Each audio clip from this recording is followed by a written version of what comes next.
this thing forward and again, get these poor people, our citizens of North Carolina, back in their homes. So thank you, Mr. Chairman. Thank you, sir. Director Hogshead and Mr. Gibson, please stand and raise your right hand. Director Hogshead, do you affirm that your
group of hard-working people trying to get people home, dealing with a population, at least in our part, mine and your part of North Carolina, that for some of them it was the first time they'd ever had to deal with a builder or government bureaucracy or using anything like that, and it was really an eye-opening experience about how much education it takes to take somebody that maybe had never lost a home or maybe never even most of them inherited a home, and how difficult it would be to get them back into homes after disaster. Other than that, I found several issues that needed to be addressed. The biggest single issue was that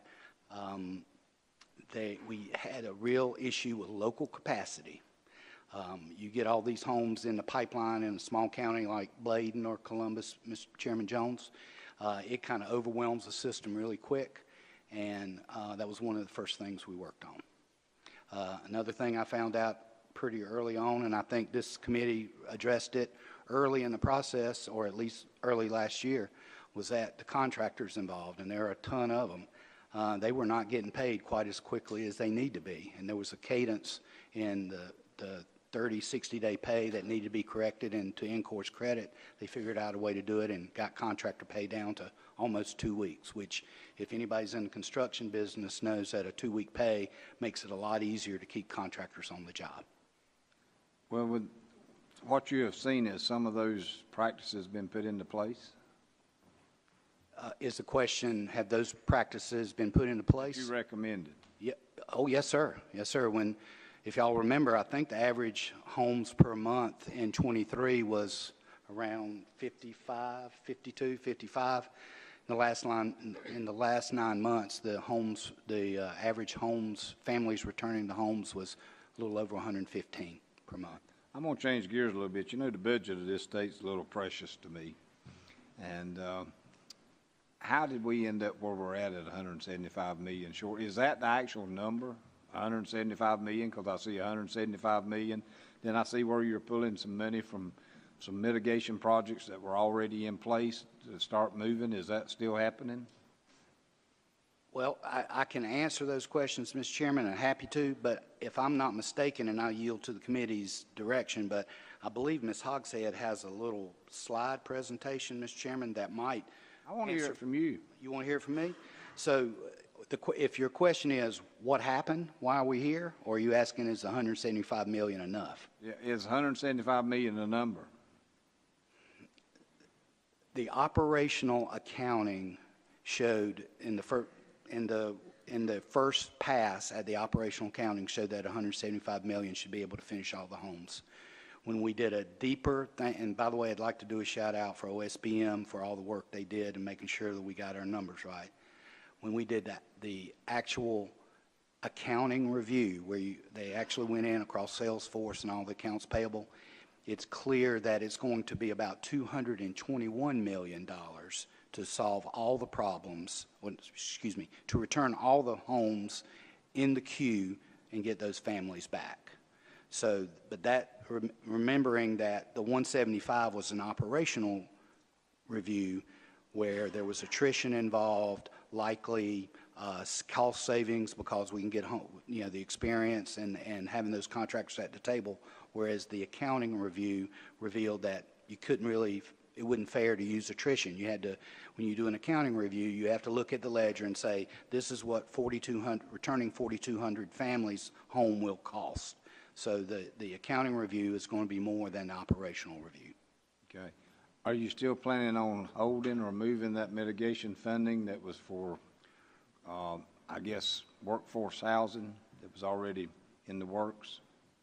Well, again, Mr. Chairman, I yield to answer any question you ask me, but I'm there to help them find solutions. This might be better answered more correctly. You can add in when it gets to our time, but I'm asking you now. If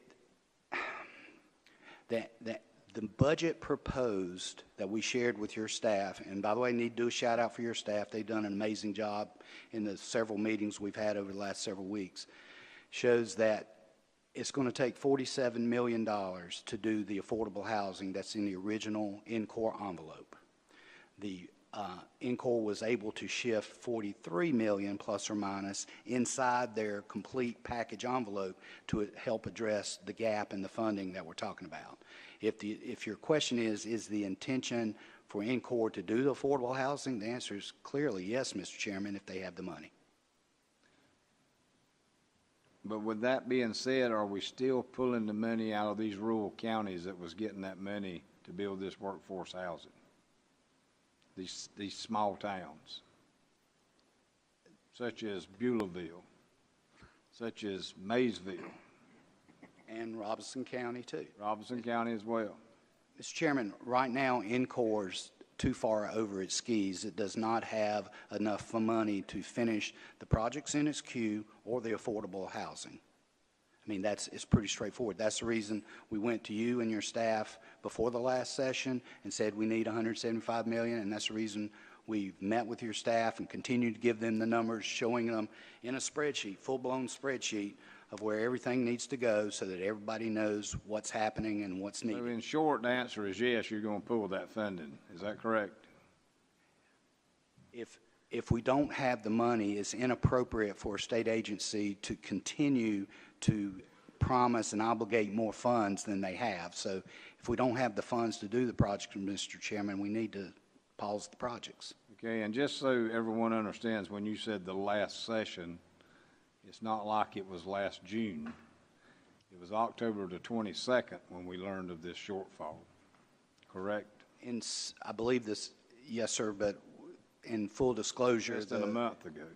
Yeah, in full disclosure, the legislators in the area affected and the leadership appropriations were communicated as soon as we had a number. And yes, it was about 2 days before session started before we were able to get with your staff and share those numbers. Well, before session started less than a month ago. Yes, sir. Right, okay.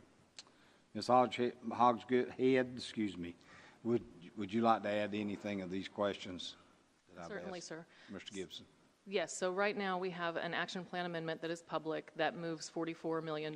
That is from unobligated funding. That is not the affordable housing that you're speaking of. A second option would be to move $43.7 million in a future substantial amendment. That's not proposed at this moment, but we cannot sign with those projects until we have the full funding picture well within our hands, and we understand from you all what we'll be able to do in the future. So we are neither signing, we are not taking it away right now, but it is an option on the table. So we have not communicated to those 5 communities that we are not moving forward, just that we cannot move forward until we get the full funding picture in our hands. Okay, well, thank you for that, but that's not what the interpretation is on the ground. The interpretation on the ground is that you're pulling out and it's not going to happen. It's what I'm getting reported back to, but I can understand the miscommunication. I have no further questions this time, Mr. Chairman, but I do reserve the right to have one later on if I need to. You will have as many as you need, sir. Thank you, sir. At the chair's discretion, he's going to jump in here every few minutes and just ask a few as it's coming to his head. Director Hogshead, let's talk about fraud. How much fraud's in this program right now? Sir, any allegation of fraud is investigated by our third-party investigators. So we do have a couple of instances, not very many instances because we know so much about these families, but we do have instances where a family has misled us in terms of whether or not they lived in the unit at the storm or whether they lived at that address during the storm. In every instance where an allegation of fraud is made, we send that to our third-party investigators. If that allegation is substantiated, we send that forward to the SBI. So we're $221 million in the hole. You notified us 2 days before the last time we came in. It's just hard to believe that your accounting's that bad.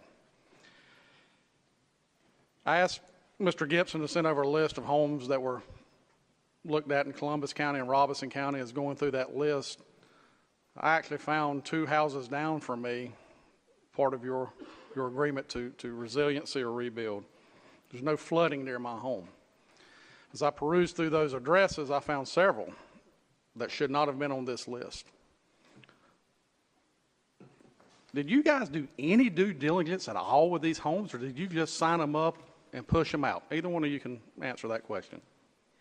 Sir, I think any of the families that participate would say that we have done a lot of due diligence. We do a lot of checking. We check the FEMA databases to make sure that they had a FEMA claim, because it's not just flooding damage, it's any storm damage. So that could include wind damage, roof damage, et cetera.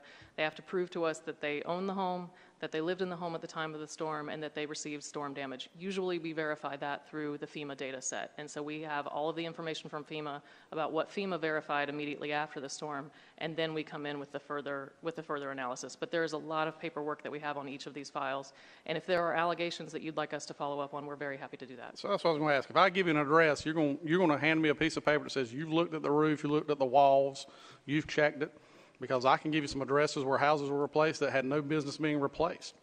Certainly, I'd love to see that list up, because we will go through. We have damage inspections on each and every home. So you don't think that, I'll get to you prior, you don't think that any of these homes were incorrectly rebuilt or repaired?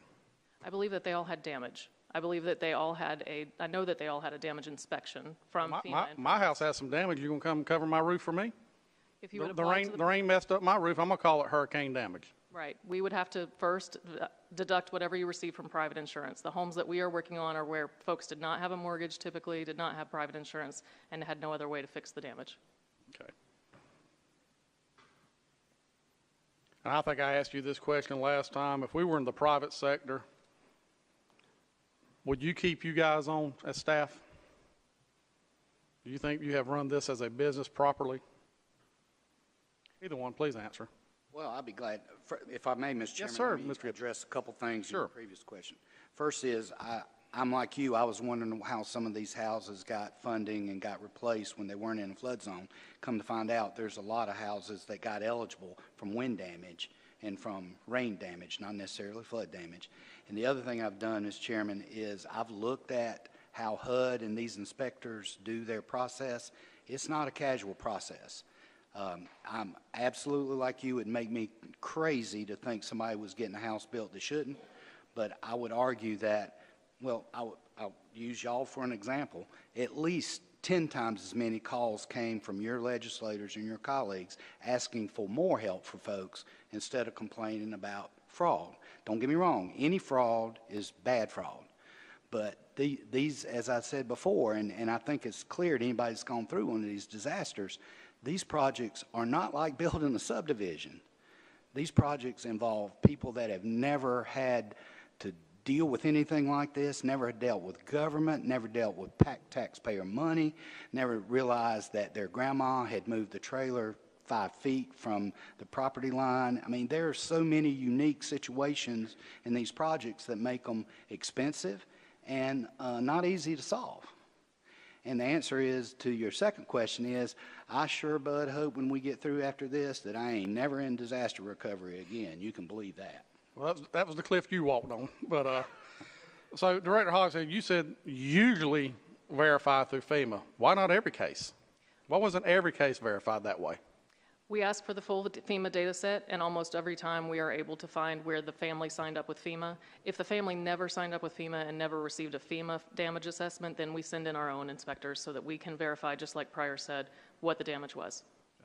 Chair's going to yield for a little while. Any member ready for questions? Senator Brett? Yeah, Director Hogshead, I just have a series of questions here. Mine are going to focus more on the developing and awarding of contracts and any lack of coordination with OSBM. So for folks who may not be in the finance world, can you explain what an encumbrance and what an obligation is? I think that everyone has a slightly different definition of those terms, but for us, when we encumber the funds and when we think of encumbrances and obligations as fairly similar. I am not an accountant, but we think of them as fairly similar. So when we make an award to a family in step 5, we have encumbered or obligated the funds to that family. And then later, when it gets contracted out, that's when it is under contract. So there's a soft obligation at the point that we make an award to a family, and then once we award the contract to a general contractor, it is encumbered. And what procedural steps has INCOR taken to keep track of those internally? We track our encumbrances through DRGR, which is the HUD system, the Disaster Recovery Reporting System, and that we report it through NCFS, the North Carolina Financial System, and we report it through Salesforce. So we watch it in 3 different ways. Okay. At what point do you encumber those funds for those projects? At what point in the process is that happening? Officially, we encumber the funds when we sign the contract with the general contractor, and for every single contract that is let has a cost analysis with it that is required by HUD. So 2 CFR 200 requires that we do a cost analysis, and we certify that the funds are available. Okay, so that happens as soon as the contract is signed. Is that right? That's right. Okay, so considering the dire financial situation that your agency is in currently, this subcommittee's received information directly from contractors that INCOR is not able to pay the work that's been completed already. Is that correct?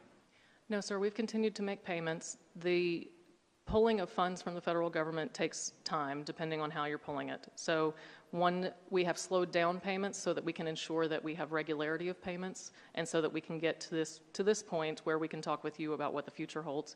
But we have slowed down payments. We are continuing to make payments. One of the ways that we can move money within our own envelope, as Mr. Gibson said, is to put forward a non-substantial or a substantial action plan amendment to HUD. We've done 2 non-substantial amendments in the month of September, and we are pending on a substantial action plan. It just takes time to pull money through the federal government. So if we're switching funding from one source to another source, we have to do 30 days of public comment and get HUD review. That's the point that we're at with the $44 million that I spoke about earlier. Okay, and do you have any idea of how many general contractors are currently owed money for work that's been completed? I know we have 57 general contractors working with us right now. Most of them have an invoice in with us. Okay, do you have any idea what dollar amount that invoice is that's unpaid or unsatisfied currently? Yes, sir, we do. Okay, and what would that amount be? If I can follow up with you, Yes, I've got it in a chart. Yes.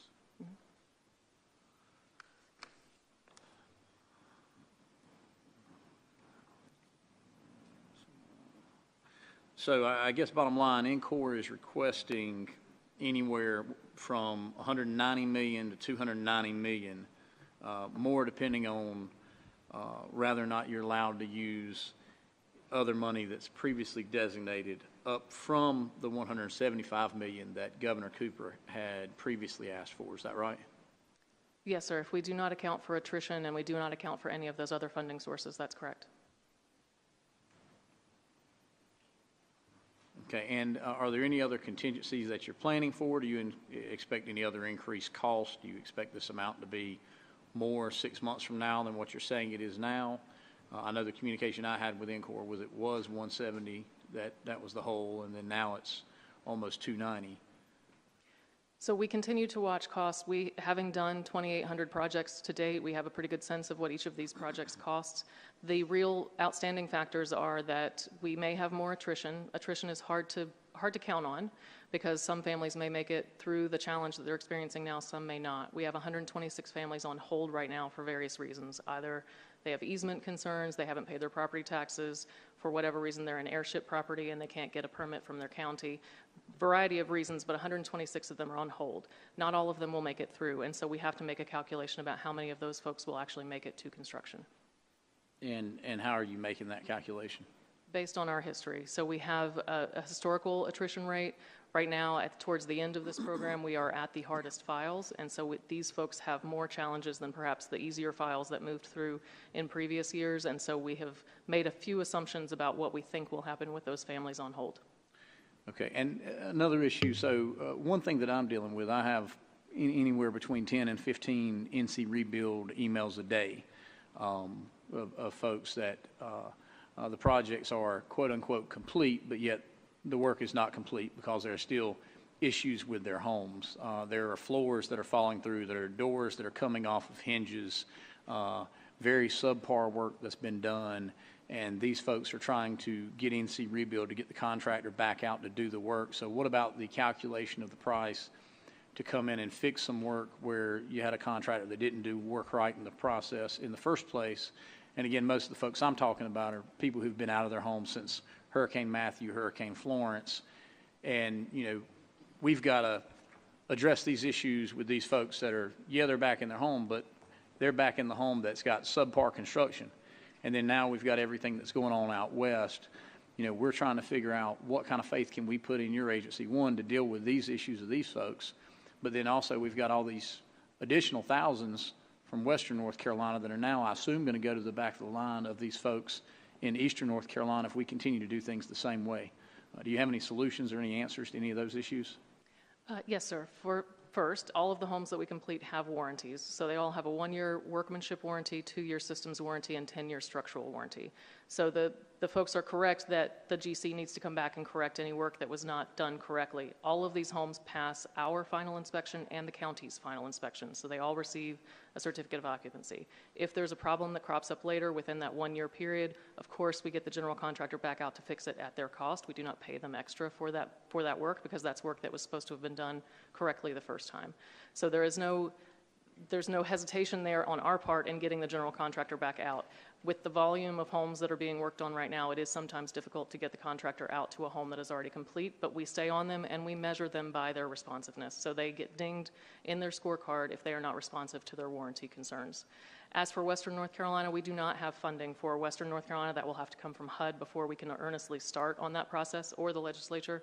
So those folks are not entering into any kind of line yet because we do not have CDBG-DR dollars for Western North Carolina. Right. But theoretically, once we do, and we assume we will, what solution would NCORE have as you're currently structured to be able to deal with all those additional thousands? Thank you for the question, because there are a lot of things that we've learned over the last 6 years of doing this program that we would change if we were to work in Helene. Number one, we would not do the 8-step process. We would not be as rigid about the 8-step process that you all have heard far too much about over the last few years.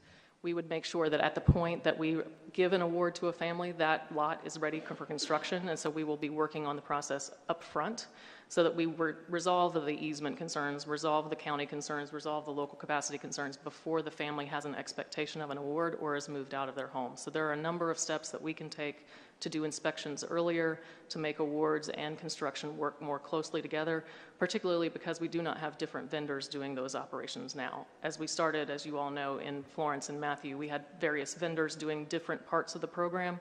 Having it completely in state control means that we can mix up the order of how the inspections happen, of how all of the work happens, and where the obligation and the encumbrance happens as well.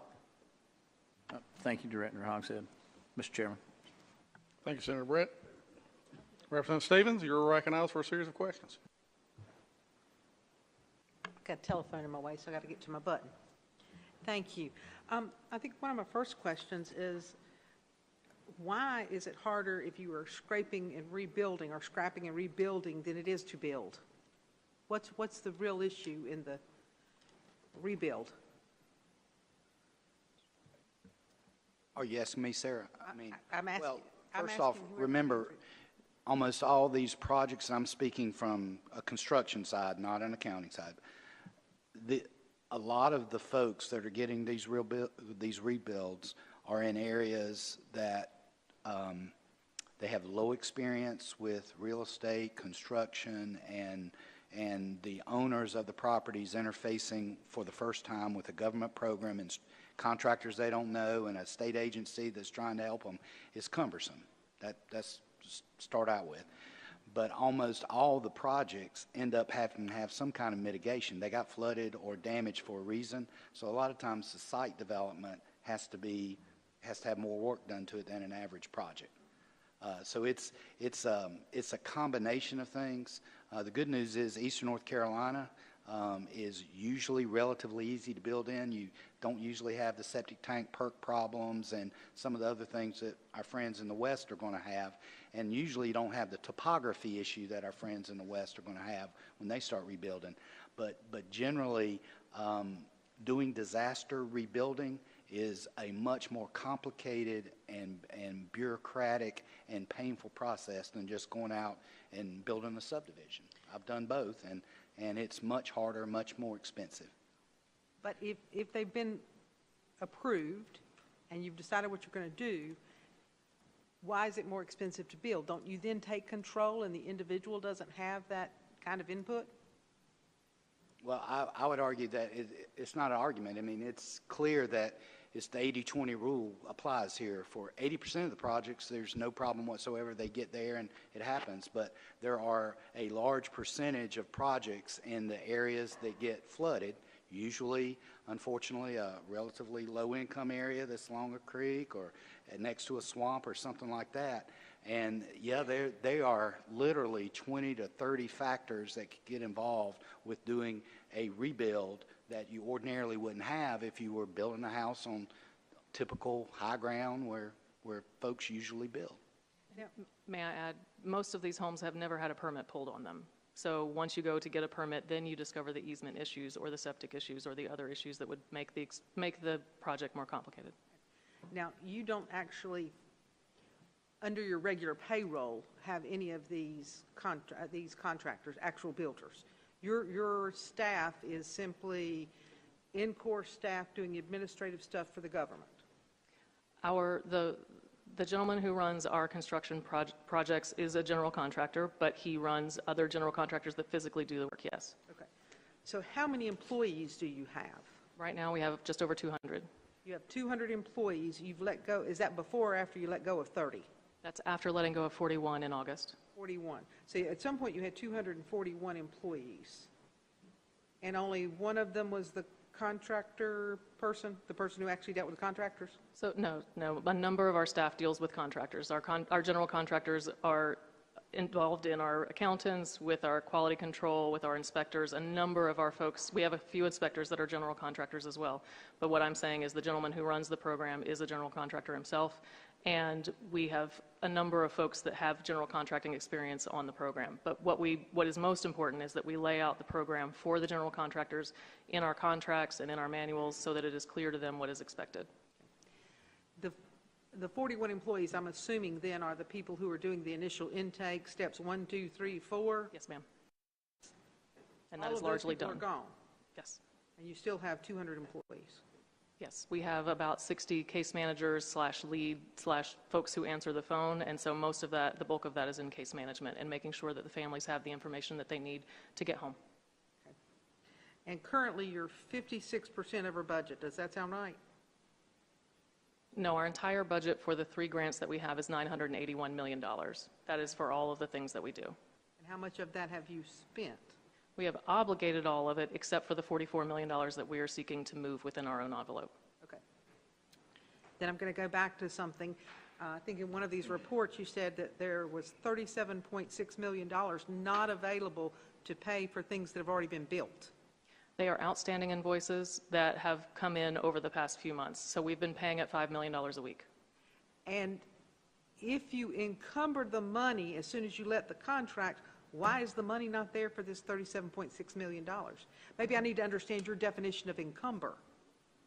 We simply were not watching carefully enough. We were going fast and not watching carefully enough on the encumbrances, but we do have money that we can move within our own envelope. It's what we're saying to you all is that we can move money, but we'd have to break commitments. And at this point, we have not wanted to break commitments like the 5 commitments that we have to affordable housing in Eastern North Carolina. We can move more money if we are starting to break commitments to other projects.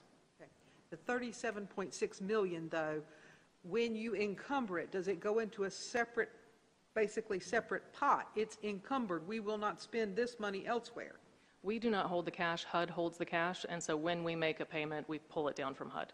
But when you do your accounting sheet, Yes. you should have this much money is encumbered. Yes. So how did it get to 37.6 million without you knowing it was encumbered?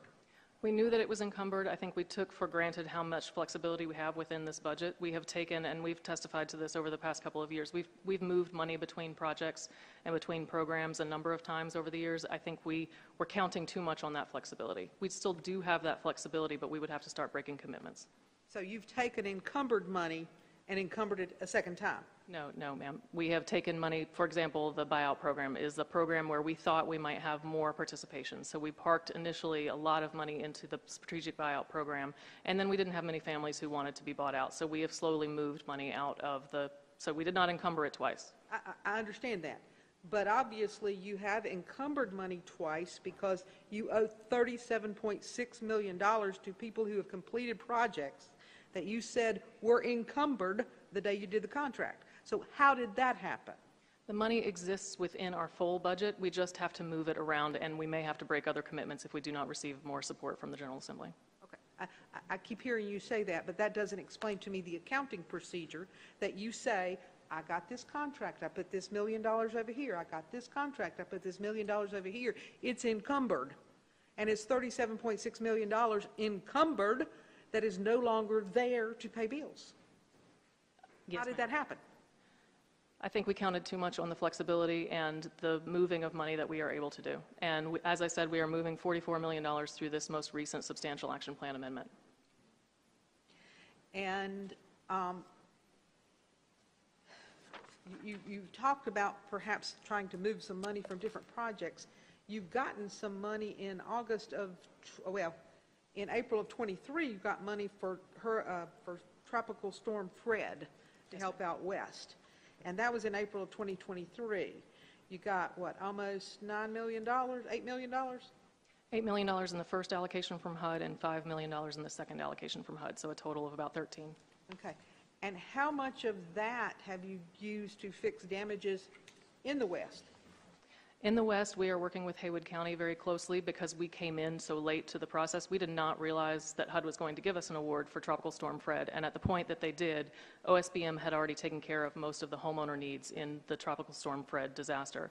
And so we talked with the county and asked them what they wanted to use the money for. We've used a subrecipient agreement with the county so that they can build new affordable housing. That's what they chose to do because most of the homeowner need was met by OSBM. But you got the money in April 2023, and you've yet to spend 1% of it. The money's under contract to Haywood County. They have run a competition. They have selected 2 affordable housing development projects that are getting ready to be underway. So the money will be flowing as soon as those projects are constructed. And is it encumbered and still there to pay for the projects that were there? Yes, ma'am. Which is, again, I'm still back to that, how you missed the 37.6. How many people do you have in your actual appropriation staff, your finance staff? You have 7 people there? We have about 30 folks in our accounting staff, all told. Okay. And how many of them are making more than $100,000 a year? I would have to get back to you with that number. I think at some point we were told 7 or 8, and that's not even a CFO? That sounds high to me, but I can get back to you with that number. Okay. And that many people in your appropriations and finance, basically, area, you still couldn't keep up with the budget. What broke down there? I think what we clearly need to do a better job of is having conversations between, the communication between budget and the program areas needs to be strengthened going forward so that we understand what and when we are making these commitments and what the limits of our flexibility on the budget are. Well, at one point, and that's what you're sort of telling us now, at one point you knew you only had this pot of money, but you were spending more than you had and encumbering more than you had. Is that correct? We have not encumbered more than the $981 million that the federal government gave us. It's just in different programs, and we have the ability to move it. But if we're going to complete all of the homes that are in our list right now, we would need additional support. So when you said that you're 37.6 million behind paying your contractors, you're saying that money actually exists. It's sitting there, you have it, it's in your budget. It is in our budget. We need to move it through this substantial action plan amendment. Yes, ma'am. Okay. Then you asked to cut off the applications in April of 2023. That is when we cut the That's when applications you off. actually cut them off. But you had actually asked to do it the year before? I had asked for permission to stop the applications before we cut it off. How many applications came in between the time you asked to stop and the time Cooper allowed you to stop? Roughly 700 came in the last 2 months. Okay. And at that point, did you figure your budget would cover all of those as well? A number of them fell out due to attrition. We thought that attrition would be higher as we continued to move through the program. We did a lot of casework to keep folks into the program rather than cutting them out of the program, and so we have a lower attrition rate than other states have across the country. So Louisiana ends up helping about 30% of their applicants. We're at about 38% of our applicants because we take some pretty extraordinary measures with case management to help people pay their property taxes, to help people get the easements. We've gone to zoning hearings. We've really advocated for our applicants, for our families, and that means that we have a higher service rate than is nationally true, and that is a difference in the budget as well, because we do not have the attrition that other grantees see. Okay. But with 500 new applications, even considering your attrition rate, did you know that you would have money to pay for those at that time? At that time, we thought that attrition would cover the difference. Okay. So you did think you had enough money, and you're still today 1,400 homes short. We have 1,400 homes that are between step 6 and step 7. The actual building and being paid and being let out. All right. I think my last question, if I don't lose it right here in a minute, you're also still paying temporary relocation assistance of $2.1 million a month? Yes, ma'am. We pay temporary relocation assistance to the families that we have displaced. So if we are the reason they have to leave their home, in order for us to rebuild their home, we pay for them to have another place to be. We found that that was key to having this population stay in the program. Not every state offers temporary relocation assistance. We felt it was the right thing to do because what other states do is have folks drop out at the point that they realize they have no other place to go. It is now 5 and 7 years beyond the disaster. They do not have another place to go, and we did not want them to drop out at step 5 because they simply didn't have another place to be for the 3 or 4 months that we were building. Do you know how much that equates to per family? We'd have a calculation by family for each family how much we have spent on TRA. Yes, ma'am. And how much is that? Do you know? It varies depending on the size of the family and the length of the construction. If it's a fairly simple MHU replacement, it's not very long that they're out of their home. If it's a total reconstruction, then it's a longer time. Well, you're paying $2.1 million a month right now for 1,400 families. That is a little bit high, but the folks in step 7, that's about 766 families that are actually in construction. If they are low income, they are qualified for temporary rental assistance, and we are keeping track of their costs. And they're getting in excess of $1,500 a month. Depending on the fair market rate of their county.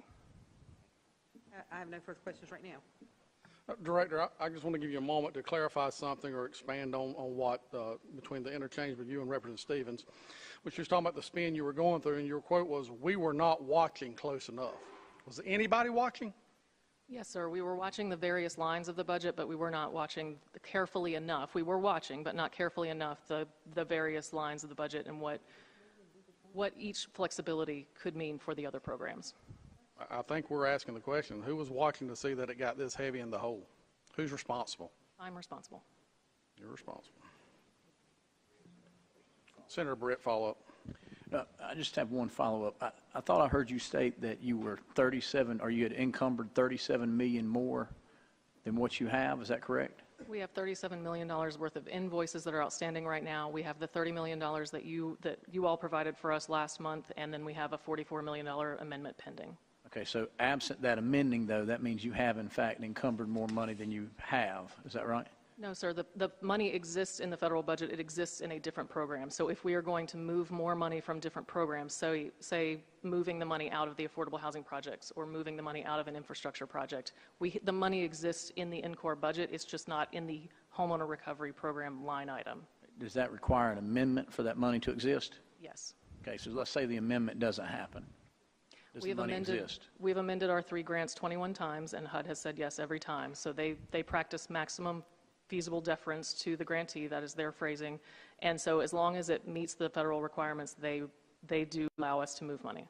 So that's a maybe more than likely you've not over-encumbered is what the answer is, right?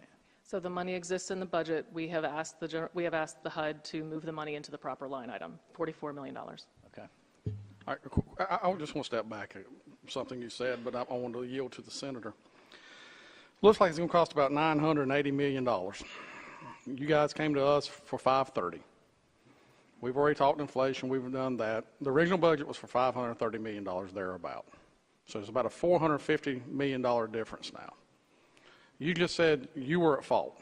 So are you going to admit to this committee today that this is your fault that this Encore is in this situation? I should have been watching more carefully, but I want to make sure we're talking about the right numbers. What we requested of the federal government after Florence was $1.1 billion. Are you telling the committee, I want to get very clear right now, very specific, is it your fault where we are with the numbers? Yes, sir. This is my Will you program. turn in your resignation today, please? That is for the governor and for DPS. I'm asking you, as this committee, having met with you several times, and I am frustrated, you can tell, will you turn in your resignation today if you're admitting your fault? Sir, I believe that we have done what we can to come to solve the problem. Yes or no, please? No, sir, I will not resign. Okay, then committee, I think we've got a lot of work to do, but next member, please. Representative Daniel, Senator Daniel. Thanks, Mr. Chair. I just wanted to follow up on some of the current questioning about, I guess, homes that have been built where the homeowner believed there are defects in the construction, things not built to code, so forth. How many homes like that are out there where the homeowner is asking for the contractor's been paid and the homeowner is asking for the builder to come back? We could get you that number. I do not have it off the top of my head, but I want to make sure that we understand that all of these homes pass inspection and they pass a county inspection as well. So everything is up to code.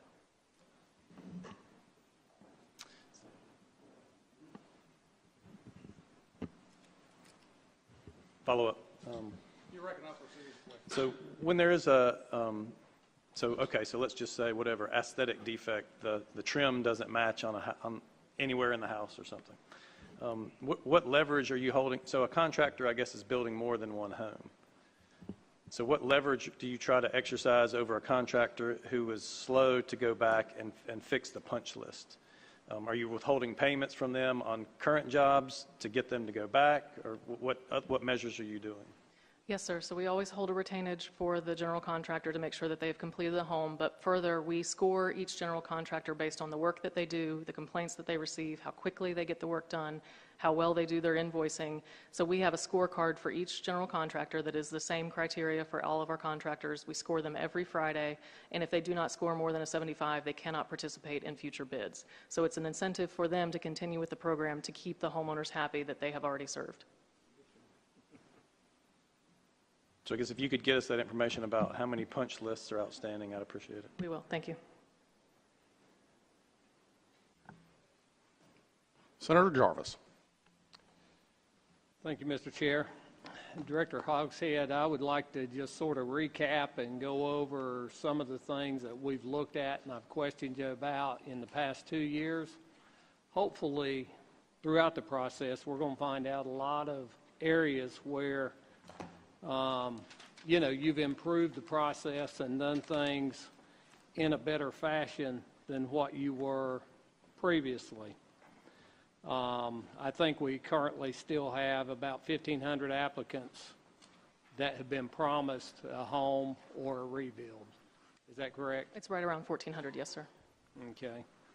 How many people were considered either withdrawn or ineligible in the program? Overall, we had about 10,000 applicants. We're going to land at about 4,200 applicants served, and so a number of them were considered withdrawn or ineligible from the start. So did we have about 4,420 that were withdrawn and about 1,600 ineligible? That sounds right. We report that to GovOps every week.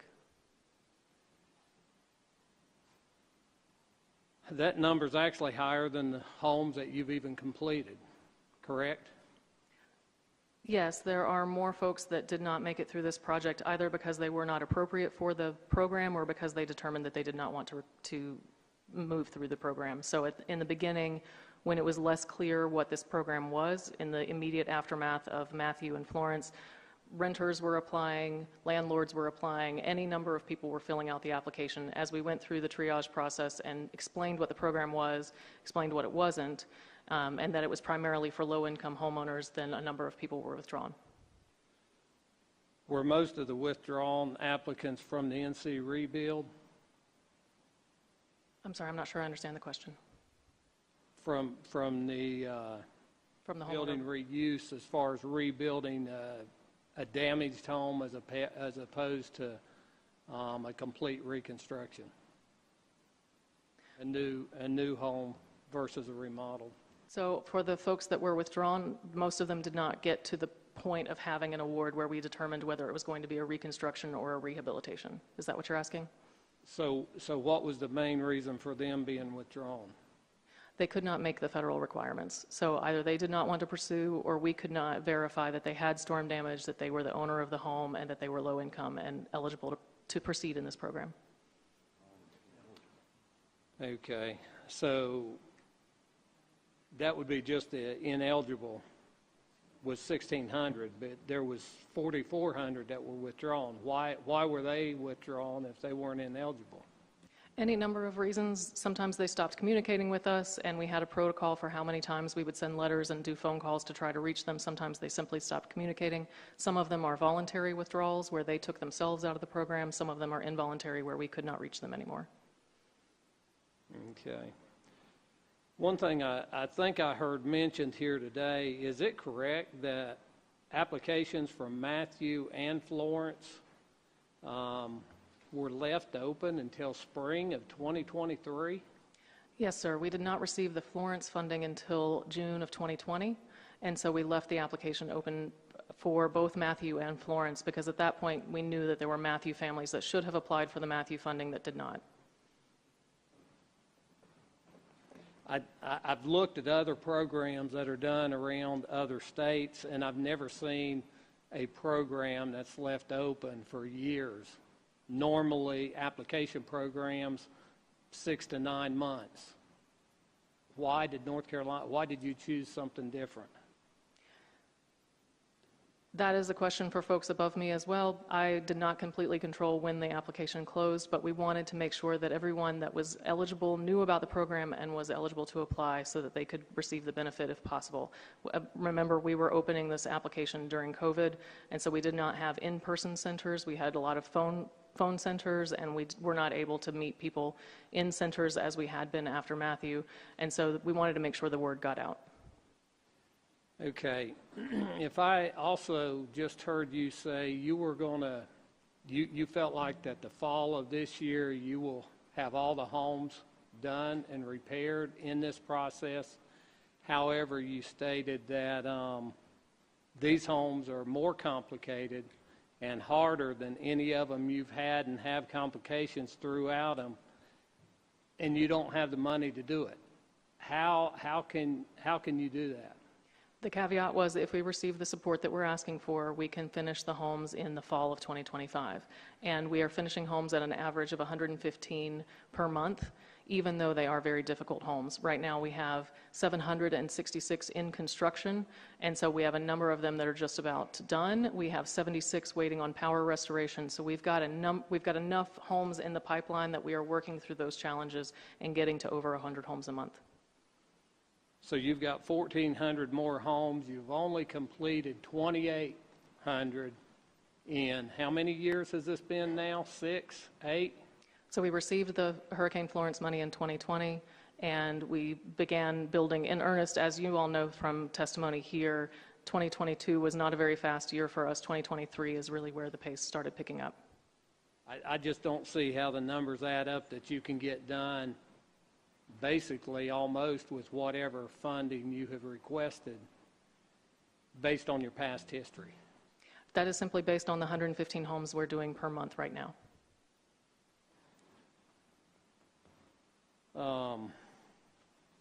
One other thing that I heard here today, you stated that moving forward, if you were to take the Helene or go down that road, that you would do away with certain steps.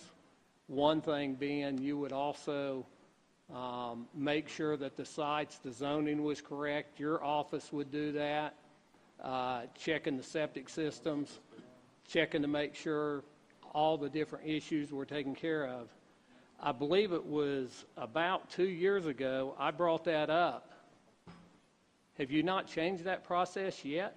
We have, sir. We are checking everything earlier than we were prior to having that conversation, but we can move it forward even more. When we had that conversation with you in the fall of 2022 and the spring of 2023, we were changing our processes. We were taking this over from vendors and moving this program completely in-house to state staff, away from vendors. And so we were changing a number of our processes. But yes, sir, we are checking all of those things earlier than our vendors were checking them. I think in the future we can check them even earlier. We can do the inspection immediately after the application. So every process you have in place right now, there's nothing you would change if you were to take the Helene?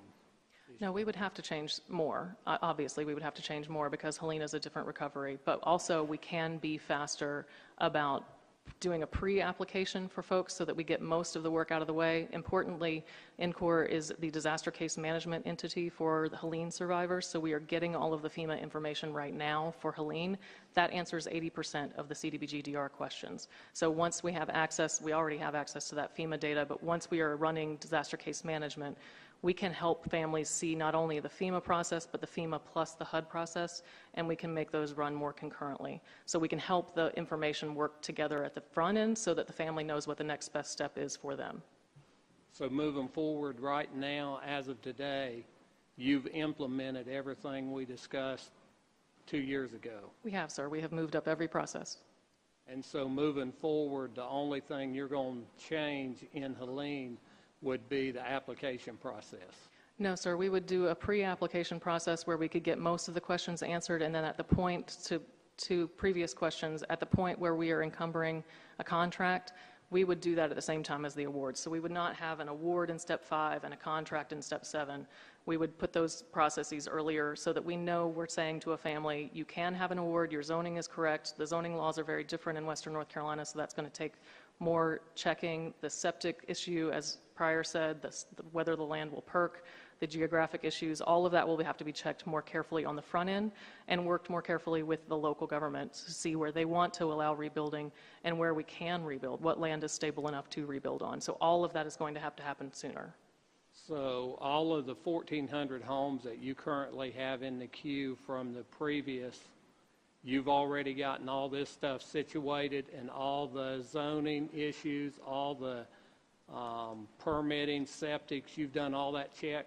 We've done all the checking, and everything that can be handled from the state side has been handled. If an applicant hasn't paid their property taxes, or if they cannot get the easement from their next door neighbor, that is beyond our control. But we have controlled for everything that we have within our control.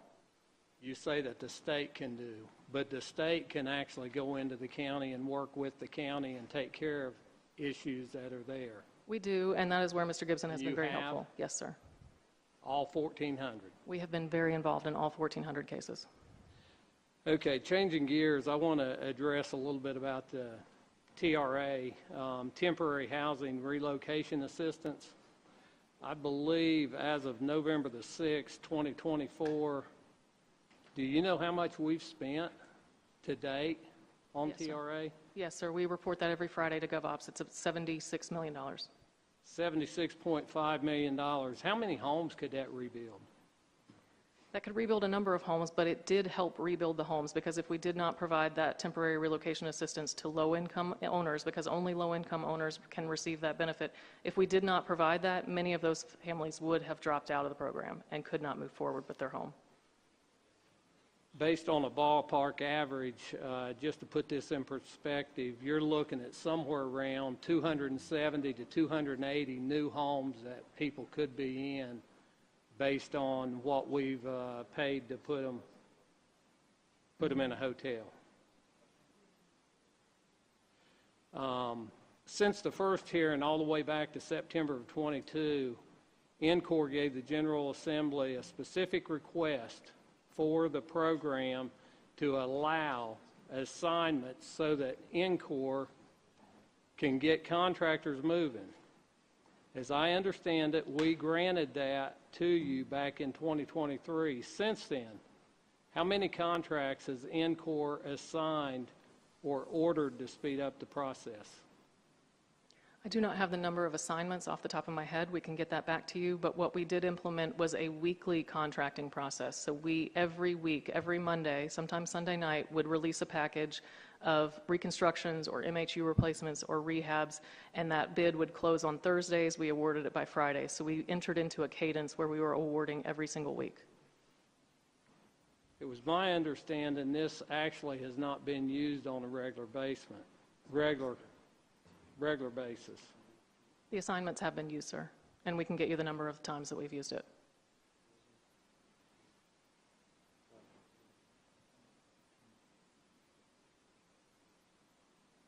So you feel like, what kind of difference did that make, giving you that flexibility?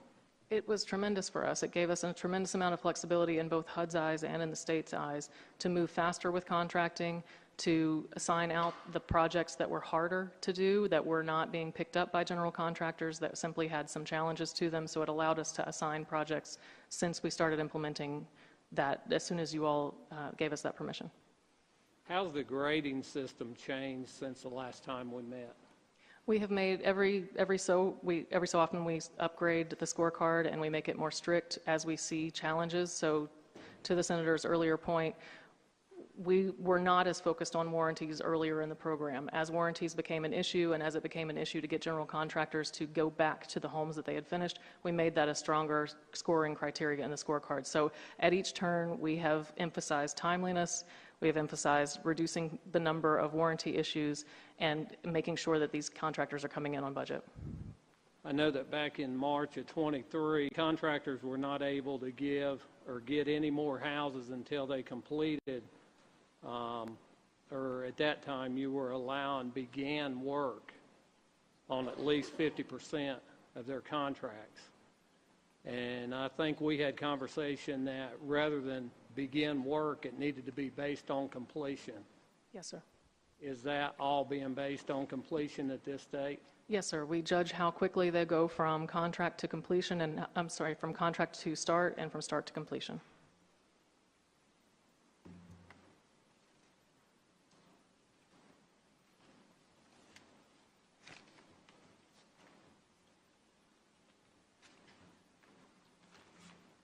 So 40 days to meet, about 40 days to meet that time frame? I'm sorry, sir, I don't understand the question.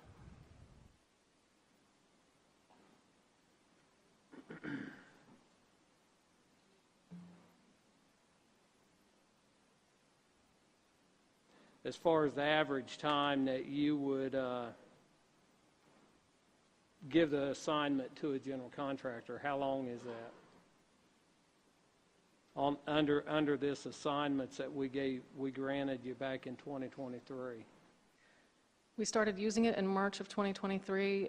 We've used it consistently since then, so I'm not sure I understand the question about the length of time it takes to assign. We can assign within days if we see a project that needs an assignment.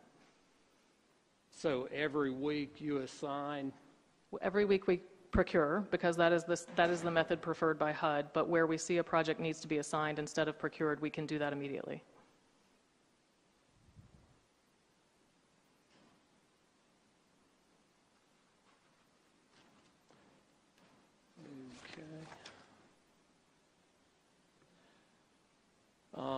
Another thing, in March we discussed modular floor plans and how NCOR was using customized floor plans, and that slowed the process down.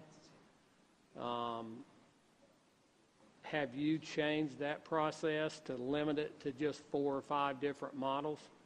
We have limited the number of floor plans, yes, sir, and we have another general contractor providing modular units. We are at the very end of that program, so we've got our final folks moving into modular homes.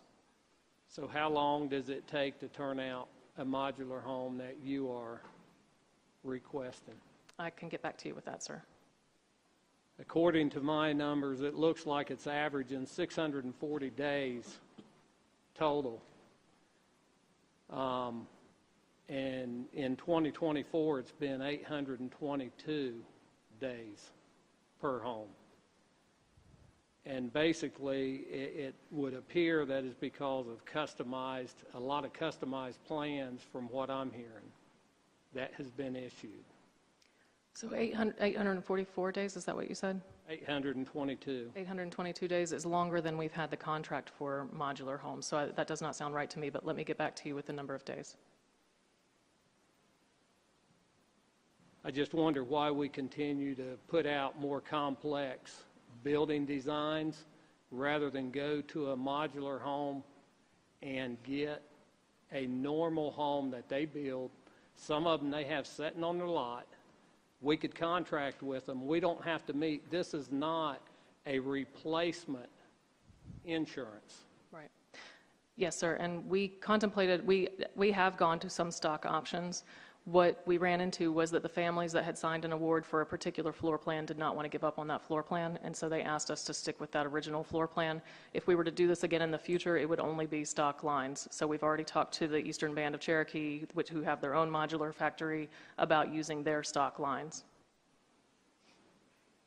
So you are still offering customized plans. Where that is what the applicant asked us to do.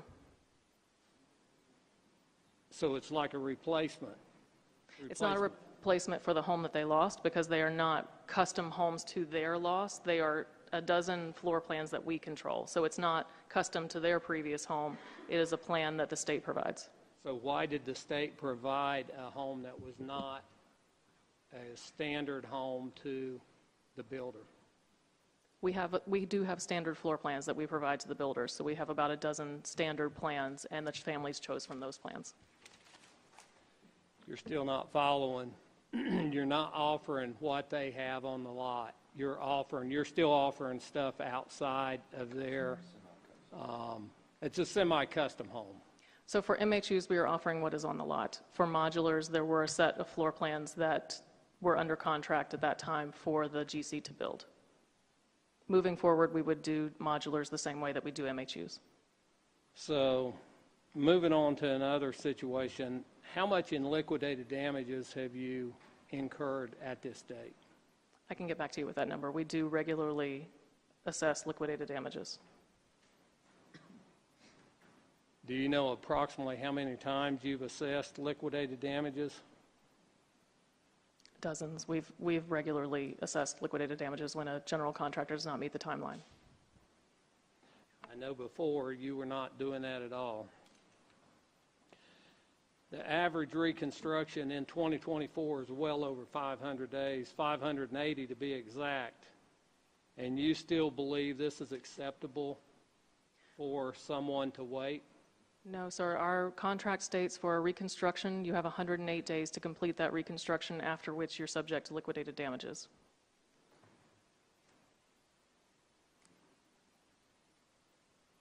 So according to my report, you've got 83 pre-qualified contractors in your program today. That's right, sir. How many are on site? 57 are on site right now. 3 are in pre-construction activities. So why are you not utilizing all?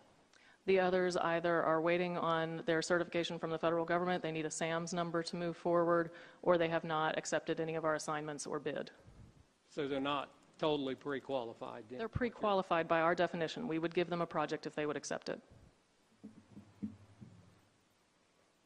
But you're telling me they can't accept it because they're waiting on some document? A few are waiting on their SAMS numbers, a few just won't take the projects that we offer them. Mr. Chairman, no further. Senator Britt, you're recognized for a question. Yeah, do you have any information related to the procurement process or the negotiation process with the Eastern Band on providing the mobile homes that they're going to be providing? We've had a preliminary conversation with them in the wake of Helene. That is the extent of the conversation. So they would need to be pre-qualified and go through our process. Okay, and are there any of those communications in emails that can be provided to this committee? No, sir, we had a couple of phone calls with them to gauge interest. Thank you. Senator Smith's recognized. Thank you. I'm looking at how you're trying to mitigate some of the cost, and one of the things it says reducing dependence on hotels for the TRA and providing stipends. So what does that look like? Would these stipends be able to cover the rent for someone to stay in an apartment, and that's going to be lower than the hotels, or what? Yes, ma'am. Hotels are our most expensive form of TRA, and so we have incentivized folks to take the stipend and make their own arrangement, whether that's a short-term lease, whether that's staying with their grandmother or their sister and paying rent there. That is a far better option and a far more flexible option both for us and for the applicant. So what made you come up with this now versus earlier, since we spent, you said 2.1 million a month? Right now, we're down from 2.1 million a month, but we recognized that TRA was getting too expensive, and we implemented that change about at the beginning of 2024, I believe, on the stipends. Can I? Okay.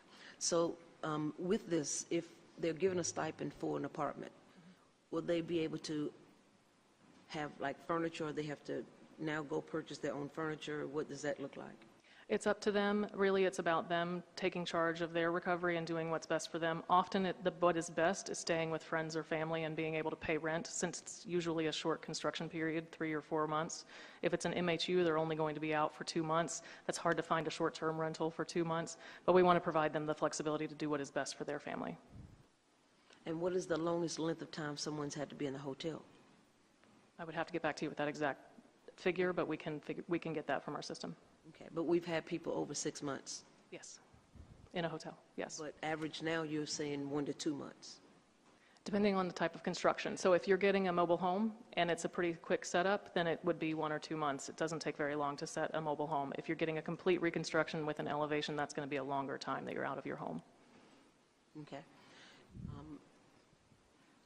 So you're talking about elevation. What determines if they get a full construction that you're talking about that might be complicated versus rehab or just elevating the home? What decisions are you making? What is put into that decision-making process? We attempt to make the family as resilient as they can be for the future storm. So if they are in the floodplain or just outside of the floodplain, we want them to elevate. And so if you're in the floodplain, that's not your option. If you're outside of the floodplain, we do give you an option to elevate because we want to make you safer. If you are at a certain point over a certain dollar threshold, it's not worth doing a rehab at that point. It's better and stronger for your family to do a complete reconstruction. So after a certain threshold of damage, we flip you to a reconstruction. Okay. So when you are elevating these homes, because this has come to me in my district, we've had some homes elevated in the Princeville area. I've had people coming to me, and their concern is their AC unit is there now, and there's no access to it. And I heard you say that there's 100 days that the contractor should be able to come back in and take care of things. But if they're not getting a response within that 100 days, it now falls on the person who lives there, correct? So the person who lives there needs to be contacting us, and we will make sure that the general contractor gets there. It's actually a 1-year workmanship warranty and a 2-year systems warranty. So if something goes wrong with that air conditioning unit within 2 years, it's under warranty. If something is wrong with the workmanship on that unit, then we have to make the general contractor come back. So what's the best way that I would tell my constituents to reach out to you guys? Because they've been reaching out to me. I've been trying to pass that information along, but I'm not sure if it's getting to the right place because they still have the same issue. And some of them are concerned that if it's beyond that 2-year limit and they have to do their own repairs, that they have no access. Right. Because it is so high. Right. And that's not a good thing because that's not complete when it comes to how I look at it. So is there a number you can give me that I can make sure that I'm connecting these people directly? Yes, ma'am. So they should call their case manager. If they have lost track of that person or don't have that phone number anymore, they should call the main line for NC Rebuild. Or you can certainly send them to me, and I'll make sure they get into the right hands. Okay. Thank you. That's all I need. Senator Daniel. Thank you, Mr. Chair. I guess, Ms. Hogg said I'd like to go back and get some more details on the staffing. So how many employees does Encore currently have? 231. And how many of those are, I guess, have the title of director or chief?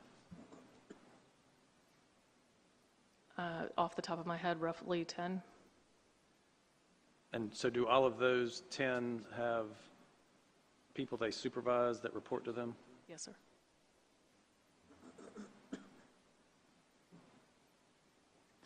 Do you plan on making any additional cuts to make up some of the shortfall you're experiencing?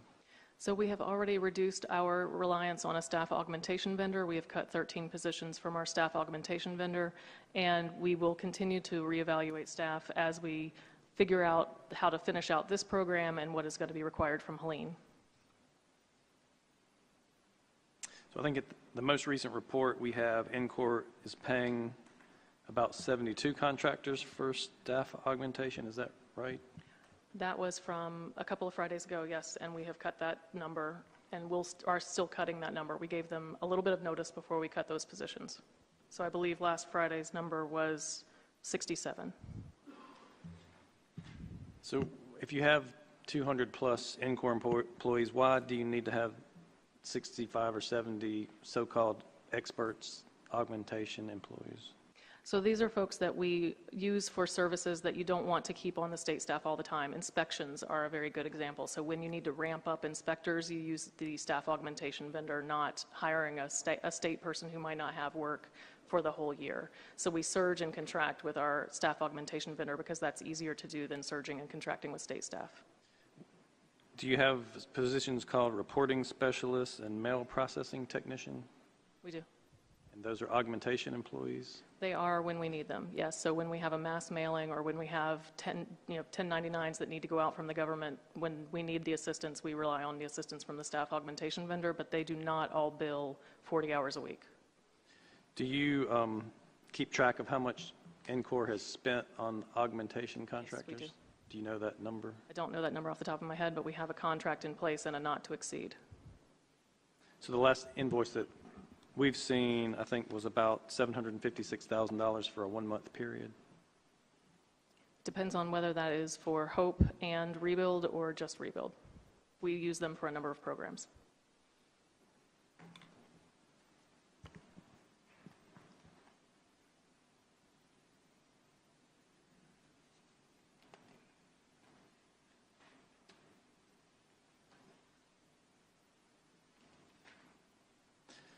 So this is maybe following up on some of the numbers that Senator Jarvis was talking about.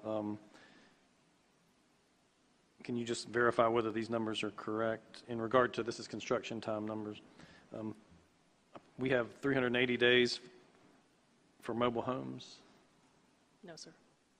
You receive 45 days to replace a mobile home.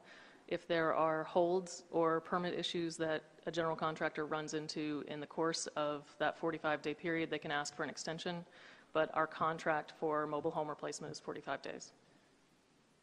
And these are just numbers our staff pulled. The number for modular homes says 640 to 718 days for a modular home. No, sir, that's not what's in the contract.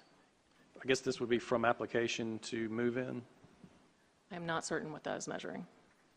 526 days for a stick built and 480 days for a rehabilitation. No, sir, those are not the numbers that are in the contract. So I would have to take a look at how they pulled those. I mean, I guess what we want to know is what are the real numbers? So I can follow up with you. I don't want to get them wrong off the top of my head, but there is a number for rehabilitation. That's 45 days. There's a number for MHU replacement. There's a number for reconstruction, and then reconstruction with elevation, MHU with elevation. So we have those timeframes laid out in the contract with the general contractor. Okay, so I guess what we want to know is if you can give us information on what reality is as to We can. the time, not just what the contract required. We can, sir.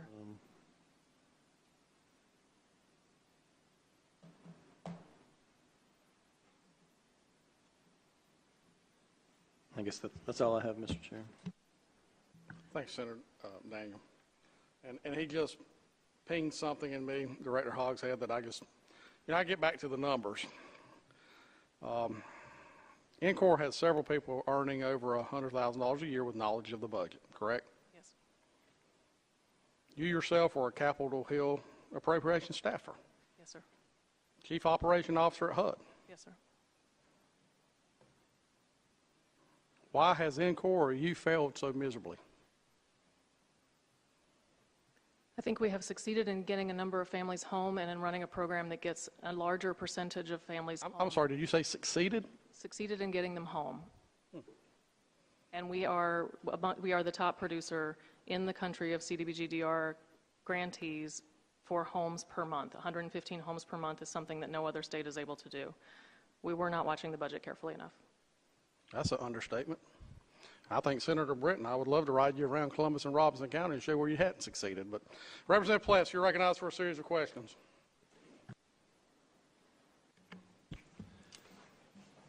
I would say, Chief Operating Officer Hogshead, I think you're probably going to be the best one to answer this.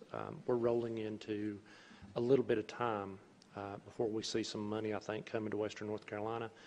And there were some things that kept being said was we're having a hard time and we're being slow because these folks have never dealt with some of the challenges that come with building homes.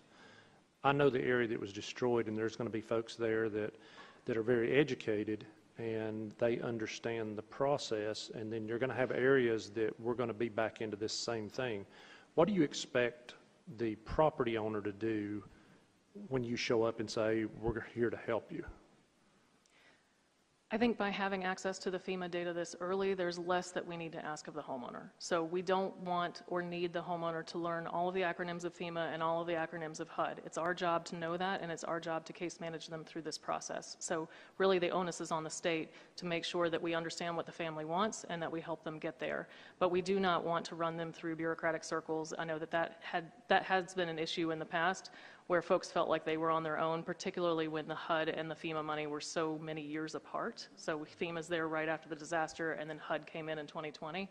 When there's that length of time between the disasters, families get exhausted with trying to figure out what the right next step is. It's our job to help them case manage from the beginning, which is why we wanted to be so involved in Helene from the very start, so that we could help families define what their path is going to be without having to figure out every single federal program and trying to weigh their eligibility for each. This way we can help them put them on their right path. And because we have all that FEMA information, we don't need to ask them for as much verification and validation that we have had in the past. Okay, so if you have a check sheet, is that something that you require the property owners to do, or is this something that your case managers walk them through on an individual basis? Our case managers will be able to walk them through most of it. So we obviously need some information from the homeowner. We need to make sure that we know who they are, that they can prove who they are. But beyond that, we know what their FEMA damage was. We know what their FEMA damage inspection says. We know what they're qualified for in terms of programs. We will be able to independently verify their income. And so we won't have to ask them for many pieces of paper, because not a lot of folks out in Western North Carolina have all that paper right now. So we're able to walk them through this, and their case manager can walk them through the process and ask the right questions. Okay, how does this differ from what's been happening with Matthew and Florence? In Matthew and Florence, particularly at the beginning, we had vendors who were providing case management. And if you are a vendor, your job is to make money off of this contract, right? If you help the family along the way, that's great, but your job is to make money off of the contract. With state staff, your mission is to help the family, and that's why we felt strongly about bringing case management in-house, because our folks are here to help the families, here to help them make good decisions, and they're not here to get paid at every pay point, right? Every check, if QC once gets paid, then QC twice gets paid, right? That's the job of a vendor, is to build in QC loops and to build in as many checkpoints as possible. That's not the case with state staff, who is there to make sure that the family gets moving on their recovery. Okay, back to the people that you're dealing with right now. They were having to chase deeds, chase FEMA documentation. We as a state, even though we said we're here to help, we're requiring them to do this, but we're not going to do that next time? So we will have access to most of that because we now have access to all of the FEMA data. So they will still need to show us their deed, or we will be able to pull it from the online, hopefully the online system that the county has. But we should be able to chase more of that down than our vendors were willing to chase down in the beginning of Matthew and Florence. So the initial part, the slowdown that you keep referring to and people not being able to go through it, would have been because of the vendors you were choosing to use? I think it's always more bureaucratic when you have an implementation vendor. And so we've learned a lot through the years about bringing all of that in-house and making all of the questioning streamlined, using third-party sources to verify rather than putting that burden on the homeowner. And so we've learned a lot about how to make that more streamlined. Okay, were the homeowners previously having to pull permits and have inspections and be there when this was done, or was the contractors expected to handle that? The contractors pull the permits and handle the inspections. Okay, so the families didn't have to do anything except for wait for their home to be occupiable? They needed to move out if they were doing the move out themselves, or they needed to help the GC identify the items to be moved out of the home. But basically, they just needed to turn over the site to the general contractor and answer any questions that came up along the way about easements or about whether or not they had access to their home. A number of families we've run into don't have actual legal access to their property, and so sometimes they've got to go talk to their neighbors, and we help them get that access. Was the Legal Aid North Carolina on the ground helping the folks from Matthew and Florence? Yes, and they are still helping. Okay. So we have provided all of the resources as the mistakes have been made. We've corrected that so that now when you roll into something else, you're going to be able to be efficient. Yes, sir. We have learned a lot of lessons over the last 6 years. Okay. Thank you, sir. Senator Newton. Thank you, Mr. Chairman. Ms. Hogshead, I'm kind of late to this party, if I can use that word sarcastically. I listened in last year, last meeting we had, and that was focused on all the problems that we were having and the delays, and doesn't seem to be a lot changed except now we have a big shortfall. So enough of my speeches. Mr. Gibson knows I know how to ask a question, and he's going to get a few, and you are as well. But I'd like to follow up outside of this meeting with some of them. But for today, I have some things that I'm a little confused about what I've heard. So first of all, I want to go back to what you asked about, what you were asked about decisions on extending or keeping open the application period. I believe you said that someone above you or some people above you made that decision. Is that what I heard you say? It was not in my control, no, sir. Okay. So it wasn't in your control. Someone above you made the decision to keep it open. Yes, sir. As NCOR is a body that reports both to DPS and the governor's office, it was a discussion amongst NCOR, the governor's office, and DPS. And those names would be who? Who made the decisions? In the governor's office, I am not sure who made the decision, but it was a governor's office decision to keep the application open to help as many people as possible, which I believe is what we all wanted to do. So is it fair to say that was the governor's decision to keep it open? I do not know that it was his decision. Well, he is the governor for now. It is his department. Maybe it was delegated to the Secretary of DPS or someone else, but I want to know the answer of who it was that made these decisions. That's going to determine a lot about what this body decides to do about going forward. I mean, we're wasting millions of dollars dragging this out for years. $76 million on hotel rooms. And a lot of people over there getting paid pretty good compared to the salary I make to sit here. Mr. Chairman. So I would like, I'll come to you, Mr. Gibson. I'll come to you.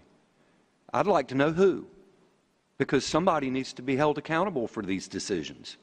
And we need to make decisions about going forward on a storm that's 4 or 5 times the size of what this mess is.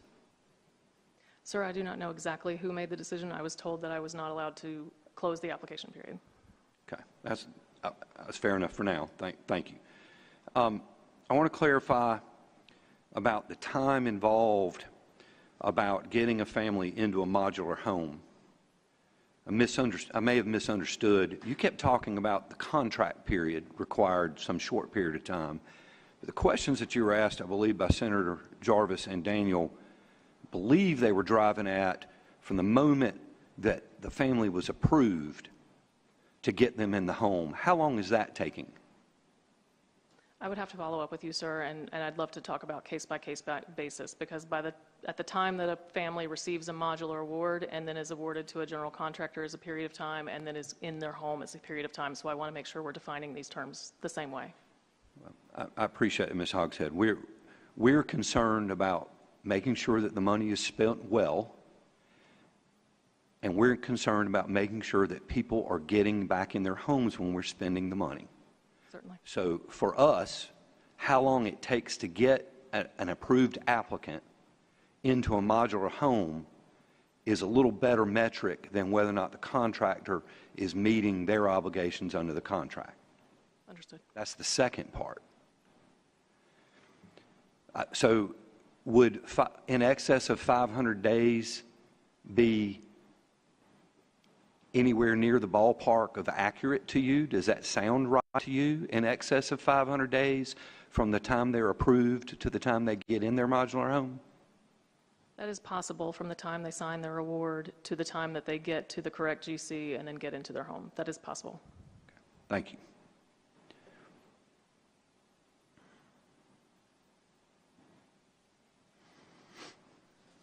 Mr. Gibson, it's good to see you again. Sorry it's here. Good to see you, Mr. Chairman. Exactly. I'm not sure I heard. Maybe I missed it. Maybe it was asked early and I missed it, and I apologize if I did. Exactly what is your authority in this process? My authority? Yes, sir. Encore? Your authority at Encore. I didn't have any authority. I was sent over there because, as this committee has often pointed out in years past, the cadence of getting people home was not fast enough, and there were other issues that needed to be resolved. And the governor felt like having somebody over there that could help them break down barriers would be a good thing. And that's what I did. Mm-hmm. Why did it take so long for him to send you over there? Well, I was busy enjoying working with you guys on the legislative front, and it was clear that the cadence wasn't fast enough, Mr. Chairman. It was very clear. You're saying you're addressing it as the cadence. The rate of people, of families returning home, as well as other issues that are unique. Those of you that aren't from Eastern North Carolina, we have a very unique and special group of folks and issues and particular barriers to some things, but we're working through those, and I would argue that with the exception of some capacity building that we have in 2 or 3 counties that have some projects left remaining, we've addressed almost all those. When did you become aware that there was a shortfall? The 17th of September, if I recall my notes. And forgive me for not knowing, when was it that you arrived, I'll say, on the scene with Encore? I started reading Encore. The governor asked me over the Christmas holidays. I started reading the briefs and the policies, and sometime around the first of the year. Okay. And Mr. Chairman, if I might add, you asked a very, very good and difficult question about leaving the filing period open, and with your permission, Mr. Chairman. That was going to be my next question to you. Go right ahead. I was not there, but I can tell you I saw a lot, hundreds if not thousands, of legislative inquiries and people from the community that were really asking about how to get in the program, how to fix things. And I would argue, Mr. Chairman, it's a valid question of why did you leave it open so long, but there's just as equal a question or answer is why wouldn't we? I mean, the ability to help those extra hundreds of families, if we had the opportunity, is something to be embraced, not complained about. Are we short of money, Mr. Chairman? Absolutely. And should there have been a process, a projected accounting line that we knew how much money was being spent? Absolutely. If we'd have just added one more column to that weekly report that the legislature and the public gets for the last 2 or 3 years that said funds remaining, we wouldn't be having this nightmare that we're having right now. What I would ask or answer in that form of an answer, Mr. Chairman, is please help us find a way to put the rest of these folks in Eastern North Carolina back in their home. I mean, I want to make sure we get that ask in. Absolutely deserve the scrutiny and the chewing that the agency's getting here, no question about it. But at the end of the day, I just wish we'd had something like this during Floyd and some of the other storms that Eastern North Carolina's had to weather. And this is a good, helping 4,200 people get in a new home is a good problem to have. Thank you, Pryor.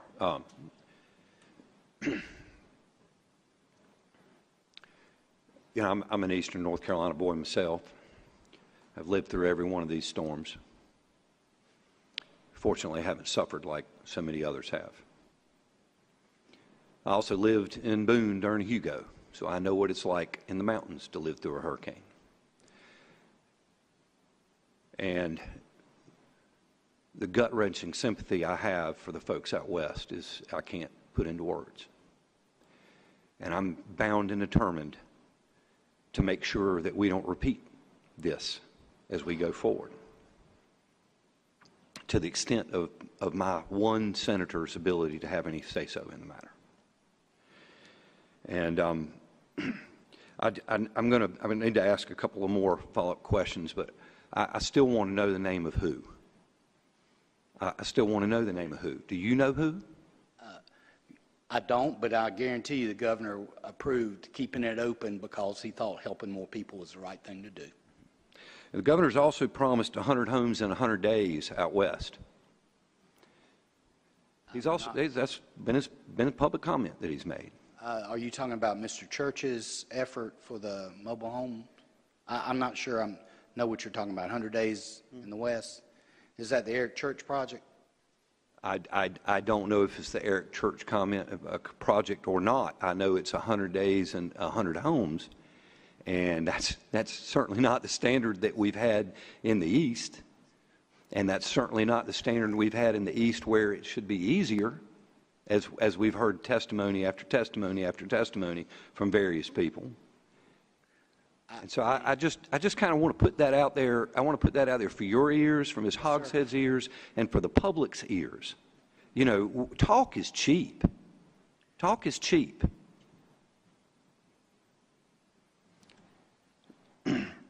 I want to ask, Ms. Hogshead, I want to shift back to you for a second. I have a question about inspectors. Don't you contract for inspectors? We have state inspectors and we have inspectors on the staff augmentation role that can do specialized inspections. But we do inspections at various pay points during the projects. Don't you contract with OSFM? We do, yes, for the final inspections where counties need some extra capacity to get the final C of O issued, the certificate of occupancy issued. We have contracted with Department of Insurance to provide surge capacity. You're not contracting with OSFM to do code inspections during the process? They largely come in at the final inspection, but they can be used at any point that the county needs assistance.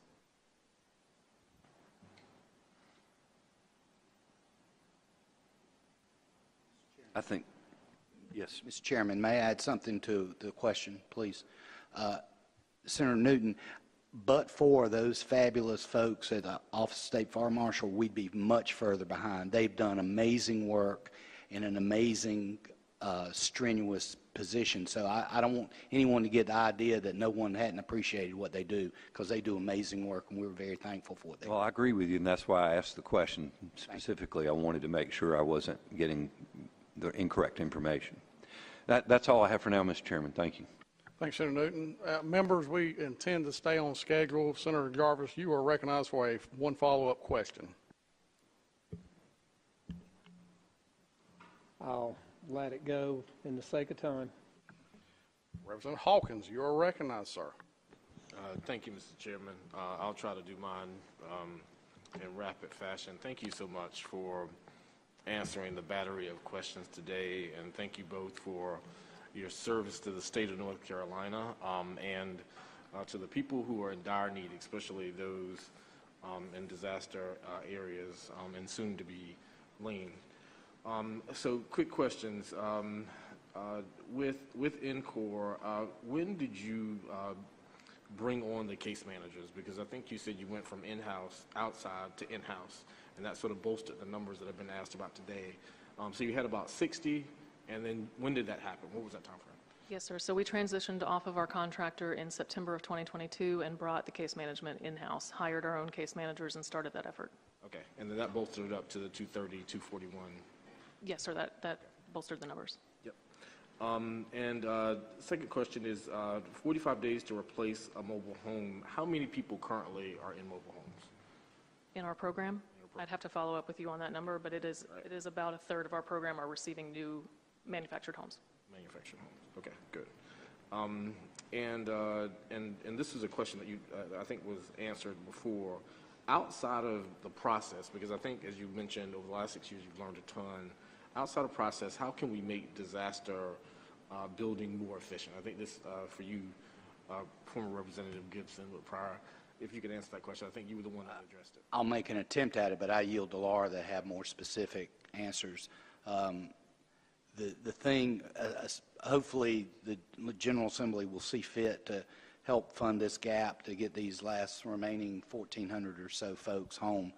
But going forward for the incredible chore ahead of us in Western Recovery, it's clear that many of the things that NCORE's developed over the last 3 or 4 years will work, Representative Hawkins, but they're going to have a whole new set of guidance from the General Assembly, guidance from local folks that know the area, but they're going to have to be far more thoughtful because the size of recovery in Western North Carolina is going to tax everybody's patience and time and pocketbook. It's going to be really hard to build back some of those homes, and we're going to have to be thoughtful.